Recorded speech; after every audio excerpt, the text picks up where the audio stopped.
Están en juego nuestras libertades y el sistema democrático es un sistema fracasado, un sistema que niega las libertades. En el socialismo se va a racionar la comida y solo podremos comer una pupusa al día. Mira, los Burger King van a tener que vender hamburguesas de frijoles con flor de izote. Chávez y Fidel son el eje del mal del socialismo. El Estado centraliza y burocratiza todo. ¡Ay, Señor de las Tres Caídas! ¡No nos dejes caer en las garras de los socialistas ateos! ¡Que Dios nos salve del peligro socialista, comunista, estalinista, chavista y de los guionistas que también son comunistas! Hoy comprendemos la necesidad de pasar a otra etapa, la de construir juntos nuestra verdadera historia, la que decidamos sin que nadie nos utilice para su beneficio. Y cuando decimos nadie, estamos diciendo los de adentro y los de afuera, los de derecha y los de izquierda, las religiones y las ideologías de cualquier signo, porque por primera vez tenemos la oportunidad de ser nosotros, de revisarnos, de valorarnos, de abandonar la vergüenza en la que el capitalismo nos ha sumido. Manuel Mendoza, escritor. Hemos tenido una doble experiencia. De un lado, el fracaso de una experiencia dura, terrible, que fue el socialismo realmente existente, y por otro lado, un neoliberalismo brutal, salvaje, que ha empobrecido a los pueblos, que han aumentado, incrementado las desigualdades en una enorme proporción.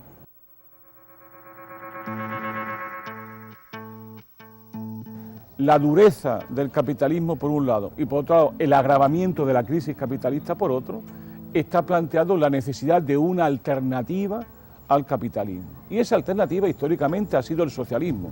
Lo que ocurre es que este socialismo, el nuevo socialismo, el que se habla de socialismo del siglo XXI, será un socialismo alternativo, enormemente diferente de lo que fue el socialismo realmente existente en la Unión Soviética, pero también con un fortísimo deseo de liberación, de cambio social y de dignidad para las personas.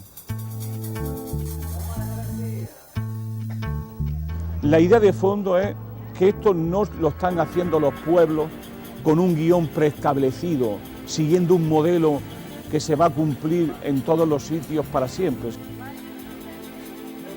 Cada socialismo va a tener sus colores, cada socialismo va a tener su idiosincrasia, que se va a combinar la lucha nacional con la lucha internacional en procesos de integración regional.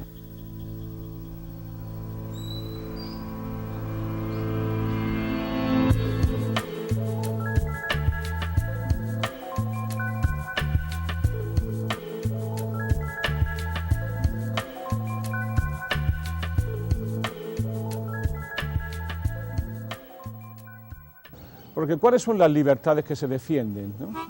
La primera libertad que defienden esta oligarquía financiera que controla los medios de comunicación y que controlan lo imaginario colectivo, la primera libertad es influir decisivamente sobre los ciudadanos para que voten lo que ellos piensan.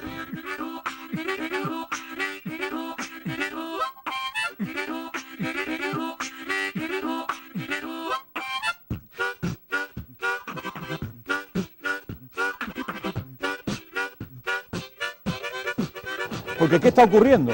¿Qué es lo que está ocurriendo? La empresa privada nos mete en negocios fraudulentos, la empresa privada nos lleva a la ruina y ahora llega el papaíto Estado, interviene. Ese sí le interesa, ese Estado sí que interesa. El que socializa las pérdidas de la empresa privada es un buen Estado. Sin embargo, el Estado que regula, que interviene, es un mal Estado.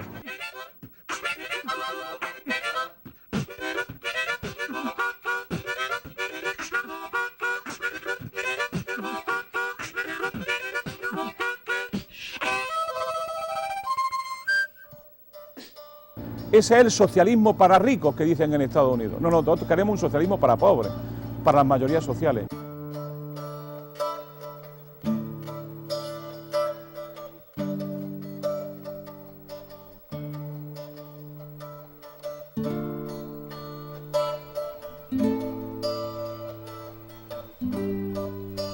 Según la misión de observadores de la Unión Europea, las posturas y campañas de miedo sobre el socialismo y comunismo en El Salvador suenan a una discusión de finales de la Guerra Fría. suenan arcaicas y se salen de los estándares internacionales en materia de propaganda electoral. Más bien, van en contra del espíritu de los acuerdos de paz. 20 años después de esos acuerdos, El Salvador debería tener un debate de ideas más sensato, serio y centrado en los intereses del país. Lo que ellos están defendiendo es una democracia oligárquica, una democracia para ellos, una democracia que convive con la desigualdad, que convive con falta de derechos laborales, que es una democracia que convive con una, no ya pobreza, sino con una marginación de la gente de derechos fundamentales básicos, como el derecho a la educación, como el derecho a los servicios públicos, como el derecho a la sanidad, etcétera, etcétera, etcétera, etcétera.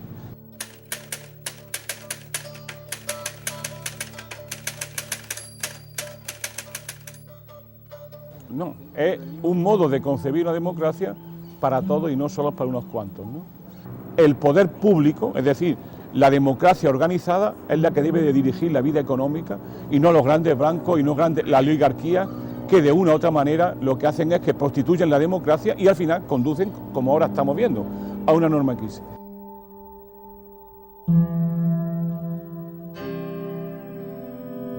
La gente no entiende la democracia como algo que hacen los políticos, sino que la democracia es un ejercicio cotidiano de sus libertades, de sus derechos y de sus poderes. El discurso desinformativo de algunos medios ha llevado a mantener que Chávez, Fidel Castro, Evo Morales y el presidente Correa son el eje del mal socialista. Pero yo lo que llamo la atención sobre el tema de Chávez y otros temas es que cada pueblo va a encontrar sus vías. No hay ninguna vía que de alguna forma venga preestablecida por la voluntad de nadie. Chávez es un fenómeno venezolano, producto de la realidad venezolana. Por lo tanto, yo creo que todo eso son temores infundados, que lo único que demuestran es que se carece de un proyecto serio que la gente crea y que las políticas del miedo tienen siempre un desarrollo muy corto. ¿Por qué? Porque al final se asusta tanto y de manera tan continua que al final la gente dice, bueno, ¿y por qué no le damos una oportunidad al cambio?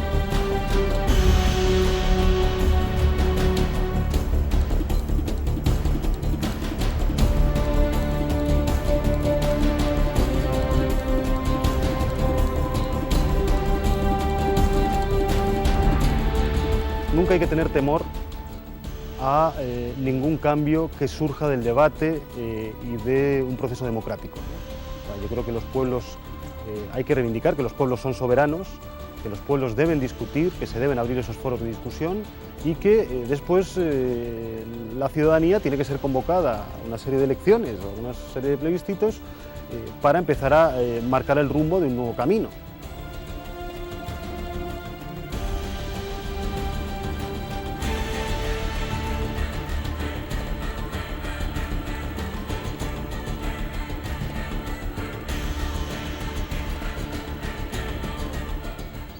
En Paraguay, de unos años a esta parte, sí que se habían empezado a trabajar modelos cooperativistas, ¿no? Cooperativas, donde bueno, pequeños campesinos que podían tener terrenos pues, muy escasos, ¿no? A lo mejor de 10, incluso a veces de 5 hectáreas, muy poquito, bueno, pues empiezan a juntar, empiezan a generar una riqueza colectiva, empiezan a compartir recursos, conocimientos y demás, y empiezan a su vez a elaborar una conciencia política, ¿no?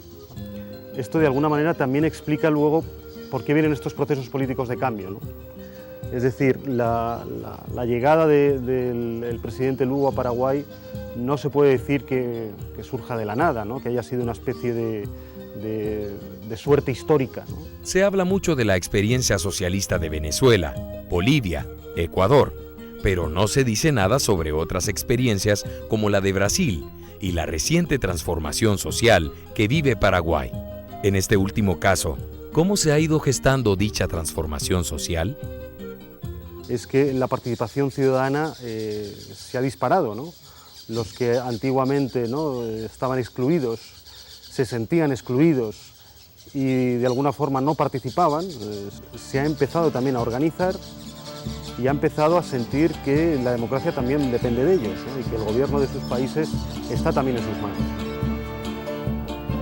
Yo a lo que aspiro es a una sociedad nueva, solidaria, respetuosa de la dignidad de hombres y mujeres y sobre todo con oportunidades para poder vivir, y que los niños crean que otra realidad, más allá de las injusticias, es posible.